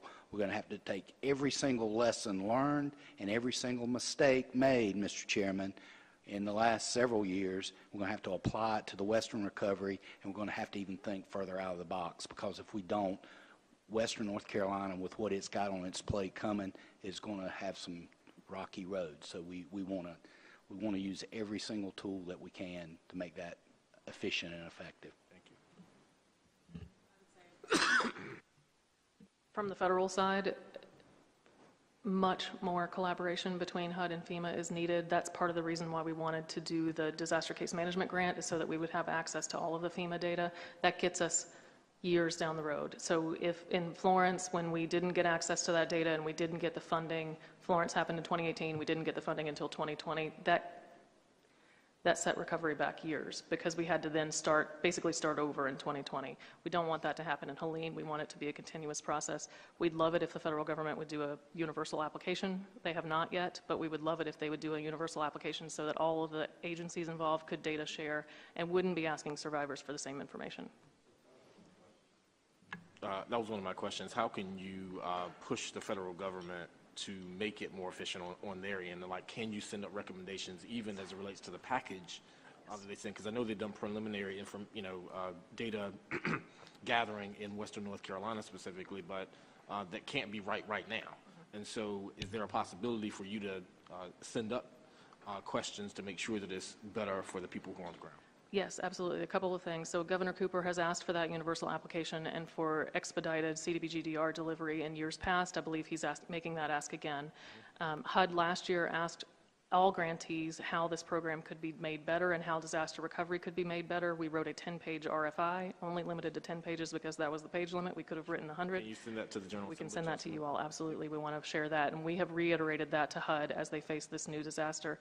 But ultimately, if it is going to take HUD a long time to give us the funding, the thing that will help the most for Western North Carolina is starting a CDBG-DR program with state dollars and then paying the state back when those CDBG-DR dollars come, which was in the governor's request last month. If we can go ahead and get started, we know how to run a CDBG-DR compliant program. We can pay the state back when those funds come. With the administration change that is coming, I don't know if the funds are going to speed up or if they are going to slow way down, and we can't take the chance that they're going to slow way down. Thank you for that. And I mean, I know the state is encumbered in, educational programs and tax programs and things like that. And so we're hoping that we can make some adjustments, especially because we know that number in Helene will be pretty large. I do have another question quickly here about flexibility. So if you were to get the money specifically for the TRA, I think Senator Jarvis brought this up, will you have to still implement cost-saving measures such as the TRA, adjusting the TRA to move forward, or are you fine where you are, or will you have to make changes if we fully fund the money that we're supposed to give you? If the General Assembly fully funds us, we will still make the cost-saving measures because we've identified them, and we want to make, the less money we spend on TRA and on salaries and things that we can spend on families. Okay, fantastic. And one of the things you also mentioned was going, moving between line items. Do you think with full funding you will have to do that as much, or is that an efficiency in the future that you think you'll have to do less? If we receive the $175 million appropriation from the General Assembly, we'll all go to homeowner recovery program, and we can keep the other lines as they are. Perfect. All right. And then Helene efficiencies. How can we reduce the disqualified or the non-communicative, especially because of the remote nature of those 25 counties? I think having one playbook from the beginning is important. I think that Western leaders started this effort in Morganton a couple of Fridays ago, getting to one playbook where we can start to triage from the beginning. There are a lot of federal programs for recovery. The key is getting the right folks in the right program from the beginning and not having them ping pong between them. And so I think having that agreed upon set of programs, agreed upon criteria, and advising folks well from the beginning will save us a lot of time and a lot of heartache. And that includes, because I think this is one thing that's been lost in all of the questioning, is all of the state agencies that you're working with. Could you sort of list the state agencies and how you all are working in concert to serve people? Certainly. We work a lot with emergency management right now. That's who we're working through on all of our FEMA funds. We work with DEQ, particularly they're going to do the landslide analysis out west for us, which will help us figure out where we can rebuild. We work with Office of State Fire Marshal, as was mentioned. We work with Commerce on CDBG. So there is not a state agency that we don't touch in some way. Department of Administration helps us with our procurements. Really, it's a team effort, and we need to be sure that we are all working together in concert for Helene. And based on the things that you've learned, these are things that they will also learn about better service. And then specifically about Helene, are you pleased to make the recommendation about eviction moratoriums? I don't know if that falls in buckets or because of all the agencies that you work alongside. I know there will be a lot of folks who may fall out of the realm of your programs, but will still be in need because I am very concerned. I'm an Eastern North Carolina boy, but I care deeply about those who are in rural areas, even though I represent an urban area. But I do want to ask that question because I'm very serious about the alignment and the ability to be efficient so that if we know people are in need, we have the ability to make those calls and tell people what to do inside state government.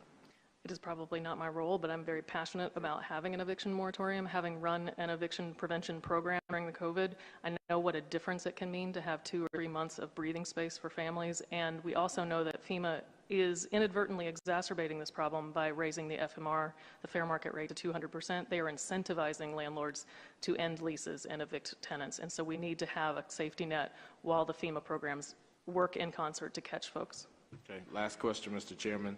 And I probably missed this, but I mean, my colleagues have asked some really, really incredible questions. But can you explain the impacts of the affordable housing programs if the funding is still needed to backfill the recovery program, the home recovery program? There are 5 commitments that we have made in Eastern North Carolina for building new affordable housing units in Scotland County, Beulahville, Maysville, to the Lumbee Tribe, and to Pamlico County. Those are units that are desperately needed as we already have an affordable housing crisis, and we want to make sure that we are putting back units in safe areas so that communities can continue to thrive even post-disaster. Thank you so much. I really appreciate your service. Back to you, Mr. Chair. Okay, members, we're going to recognize Representative Johnson for the last question, and then Chairman Jackson and myself will conclude the committee. Thank you, Mr. Chairman. Thank you, Mr. Chairman. I'll keep it simple. What is the actual number that you guys need? I'm hearing 2 different numbers. Yeah. I just want to make sure that when we go, so we can start on the next round, we need to help them get wrapped up.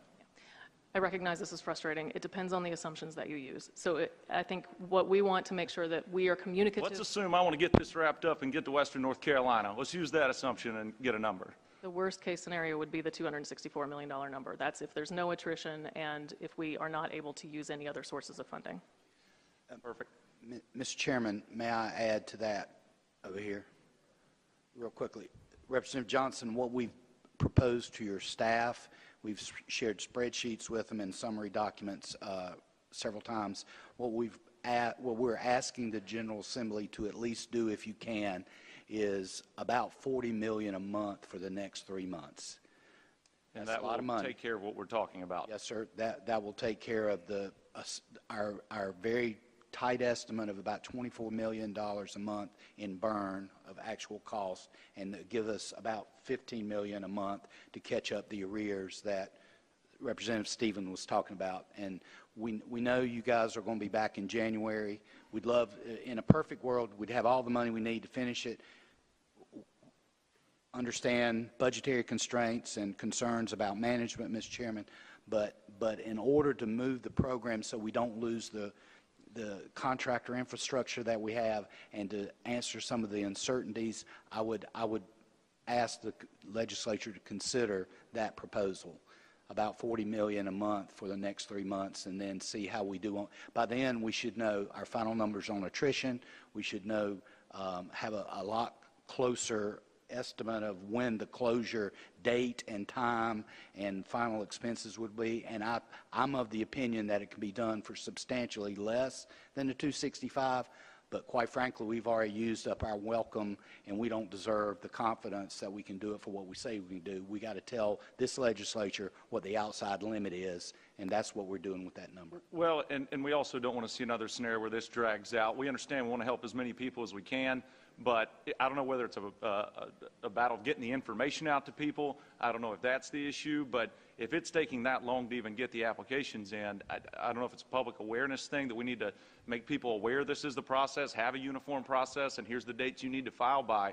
But if we're dragging this thing out, 4 years just on the application process, we're going to have a lot of problems out in the western part of the state. So we want to help get these guys taken care of so we can move on to the next stage. But, I mean, right now we've got folks that, admitting fault for this being mismanaged. It doesn't give us a whole lot of confidence, and give my people confidence back home that it's going to be handled right the next time. So we need to get this done quicker. We need to get that dollar amount pinned down. We need to go ahead.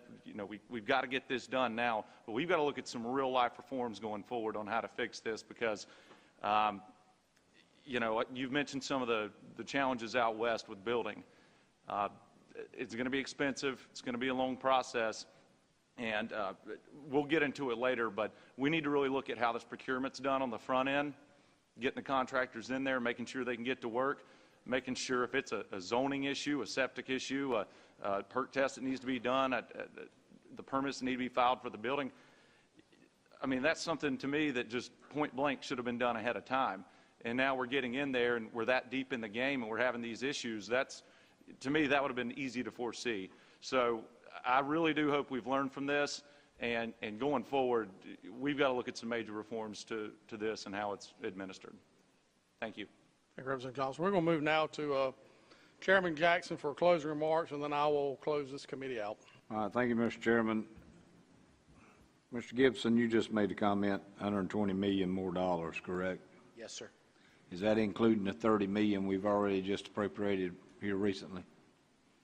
Or are you taking that into account? It's taking that into account. If, Mr. Chairman, your staff has an appropriations Excel sheet, relatively easy to understand. If we'd had the presentation, we might have seen that. But yes, sir, that accounts for the $30 million the General Assembly's already appropriated. So 150 total is what you're asking for?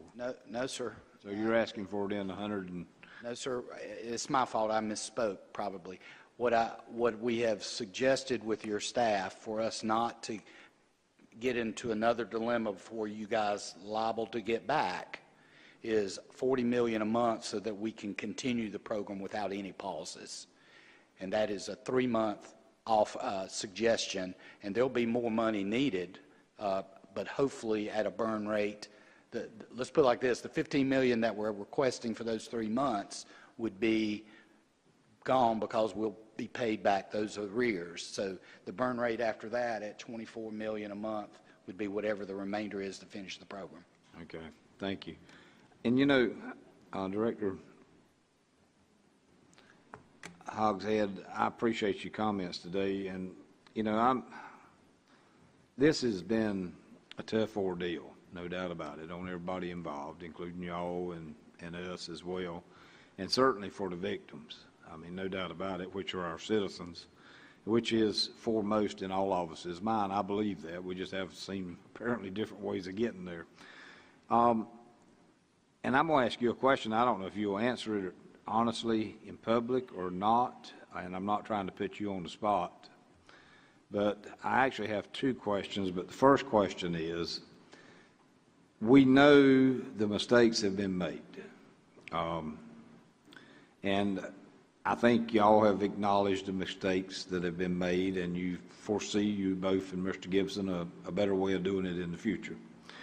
But with you having to report to the DPS secretary and the secretary reporting to the governor, it appears to me that we've thrown too much bureaucracy into this thing to get a quicker answer. Would it be a better direct course that you report directly to the governor as we move forward? Should we move forward with INCOR handling the West? Sir, I don't know what the ideal structure is. I just know there are other structures out there. So the very first hearing that we had, you asked Colonel Sanderson to testify about how this worked in South Carolina. And one of the things that he talked about was the importance of having an independent commission that reported equally to the governor and to the legislature, because that was the most expeditious way to get information shared amongst all parties. I think the key is to, as much as possible, get the politics out of hurricane recovery, because we all do want the same thing. And it is whatever structure will give us the most transparency and the most communication between the bodies is appreciated. Okay. Well, and since you brought the Colonel up, I mean, actually, in speaking with him in past meetings as well as speaking with other folks, it appears, you know, we had way too many contractors and that we're not being able to get the job done, and we should have had fewer contractors with more authority, I guess. But I'm going to ask you, you know, with all the past mistakes that have been made, and, you know, I've dealt with a large chain store for 30-plus years, and they always used to call us in every year after the seasons, and we had what we called a COE meeting, which was correction of errors. I'm going to ask this point-blank question. Why in the world, with your past history, not you personally, but INCOR's past history, would we as the legislature give the West to y'all to handle this project out there? Why? Sir, I don't want another entity to have to learn all those hard lessons again. And humbly, I would say we have learned them. And what you all saw in North Carolina after Floyd was a structure that worked and then disbanded and then was not in place when Matthew and Florence hit. There was simply too long between storms for North Carolina to maintain that expertise. I would submit that INCOR has that expertise today. We've made all the mistakes. We've corrected all of those mistakes. And now we know what not to do, and we know how to do the things that we need to do for the West earlier and better. The key is the funding. The key is getting the federal funding quicker and making sure that the applications are working together with FEMA, but I think we're on that path. So the reason to keep INCOR is because simply we've done this recently, and to start over with someone else would mean having to relearn some of those hard lessons. Okay. Thank you, Mr. Chairman. Thank you both. Thank you. Thank you.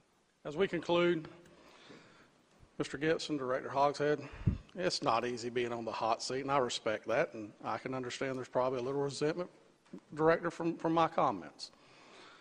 But if you worked for me, I would fire you. I mean, that's the business world. And you're asking us to trust you with more money, and I mean, you guys are like a teenager with mama's credit card. I mean, you just pour through it and pour through it, pour through it with your own admission of no accountability. Why would we give you the West? That's my recommendation to this committee, that we don't give you you guys are like a comedy of errors. It's the same thing each time you come in here. Hey, we've screwed up. When are you get it right? I mean, we've given you every opportunity. We've given you every tool you've asked for. I mean, if you were a business coming to my bank asking for money, I certainly wouldn't loan you anything, because you've proven that you do not have the capability of being trusted with the taxpayers' money. So I'm just asking you, Would you trust you? Would you let you go forward? Prior, I'm like you, man. It's my people. Those are my people out of their homes. But at the end, if you want to carry it up to the chain to the governor, y'all have failed miserably. There's no reason we're where we're at today. This should have been wrapped up. And we've given you every opportunity and gave you every dollar you've ever asked for. And it's going to be hard for this committee to swallow and go back to our respective chambers and ask for this money. No one has any more sympathy or empathy for the people of this state that are affected by the storms than I do. I have to live with them every day. You don't have to go to the food line and sit there and hold them while they're crying because they're not in their house. You don't have an 80-year-old come to your business because he's living in a mold-infested house. You don't have to do that. I do. John Bell does. Brent Jackson does. Buck Newton does. You don't. You say you care, but you certainly haven't shown it. I appreciate your presence here today. I hope you can come back with something that's realistic that we can put our arms around. But coming back for money again, I mean, you're like a kid that pours through it.